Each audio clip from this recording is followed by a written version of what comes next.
आपले एक चाहते आहेत, आपले आनंदियन्स आहेत आणि त्यांनी असा प्रश्न विचारला की ते कोल्हापूरला गेले होते आणि तिथून त्यांनी एक अंबाबाईची म्हणजे कोल्हापूरच्या महालक्ष्मीची मूर्ती वजा ते असं आणलंय की ज्याच्यामध्ये वेगवेगळे मंत्र चालतात आणि रंगीबेरंगी लाईट लागतात.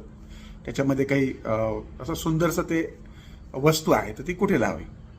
वास्तविक अंबाबाई ही पश्चिमाभिमुख असल्यामुळे तुम्ही पूर्व भिंतीला मधोमध हॉलमध्ये सुद्धा पश्चिमेला तोंड करून तुम्ही जरूर हा आईसाहेबांचा फोटो लावू शकता. त्याचबरोबर जर तुम्ही दक्षिण भिंतीला उत्तरेकडे तोंड करून बालाजीचा फोटो लावला तर त्याचा खूप चांगला अनुभव तुम्हाला येईल. असं म्हणतात की लक्ष्मी तिथेच असते जिथे तिचा पती बालाजी असतो. त्यामुळे नुसती लक्ष्मी लावली तर बरोबर, जर तुम्ही बालाजीची किंवा विष्णूची प्रतिमा किंवा फोटो दक्षिण भिंतीला उत्तरेकडे तोंड करून लावला तर अतिशय उत्तम अनुभव, घरामध्ये खूप आनंदी वातावरण राहील.